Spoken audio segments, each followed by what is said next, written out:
Good morning, everyone. It's Aniva Muddied from hearthealthbrainhealth.com, encouraging healthy grieving and mindful actions. Today, my morning contemplation has been all about consciousness and ethics. And interesting ideas when we think about consciousness is flowing through all of us, and then ethics are all within our awareness too. But some people are more consciously driven to work by ethics, and I came across a few quotations that I thought would share a little bit about what I was thinking this morning and hope that it gives you some food for thought today too. So the first quotation is by Schweitzer, and he says, "Man's ethics must not end with man, but should extend to the universe.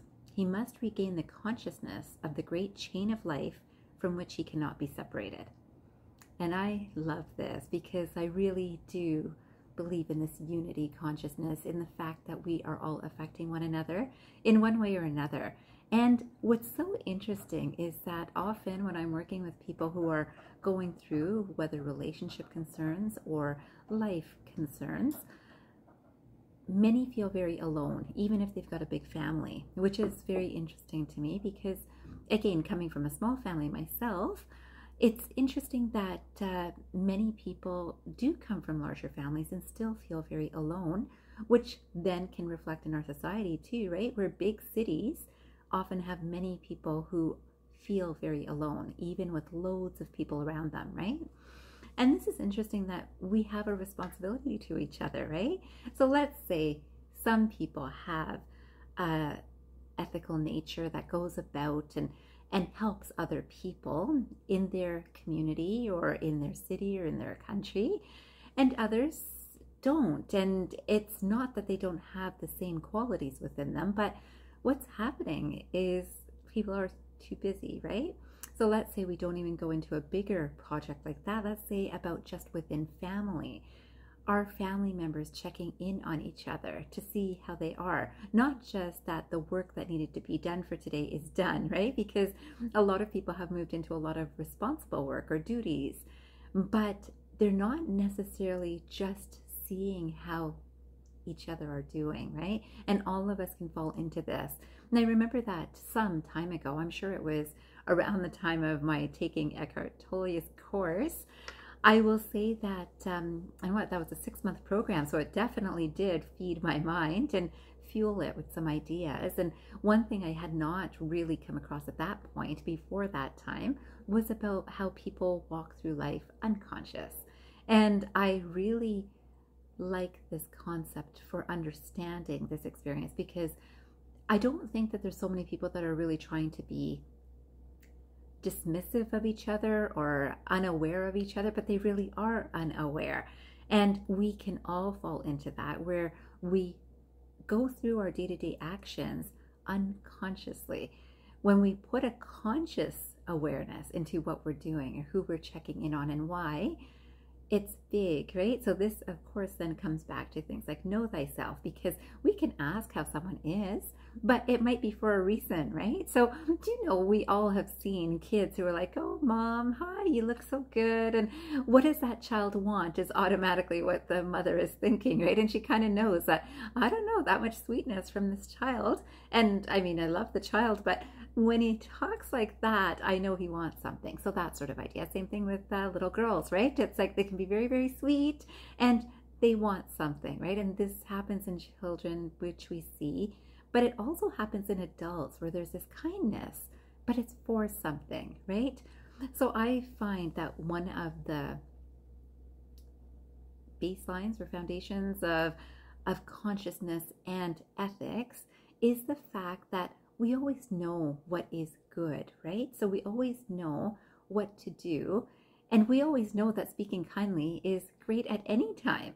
But we might wait till a time that we actually need something to speak kindly. And why wait, right? Because if we can make it a habit and a pattern, it becomes our style. So this is interesting because, again, this started with this whole idea of this quotation of Albert Schweitzer and about how we're all affecting one another. But I also wanted to add in this whole idea of consciousness.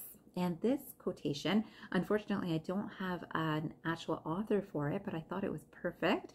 So it says water is very clean. When it rains from the clouds, it is very clean. But as soon as it drops on the ground, it becomes muddy. So that muddiness has to be cleansed from the water to come out clean again. Similarly, our consciousness is clean, but because it is contaminated with muddy things of the material nature, it is cloudy. Now we think, how can our consciousness be muddied by the material nature? And you think about majority of people today are very much in a rush. And why are they in a rush? Because they got to do something and probably have to get to work and probably have to make some money to be able to pay the bills. And that's that materialist background, that unless someone was sitting and thinking, why am I in a rush? And often it's to get a certain amount of money. But it could also be to get a certain status. It could be to get a certain amount of fame. It could be anything, right? So all of these things, but unless someone is actually sitting and understanding, why do I do the things that I do, and what might be muddying my water, is so important, right? And this is something that I would encourage everyone to do.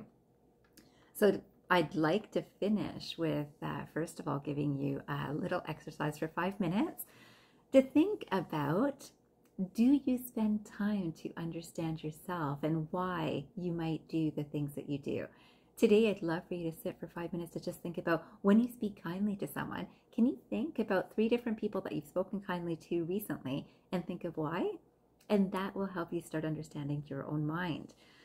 So the quotation that I would love to finish on is about ethics. And today, wouldn't you know, with all of this thinking, I did come across a video and I saw this speaker some time ago, maybe a couple of years ago, and I was so impressed. And I believe that was in a TED Talk too.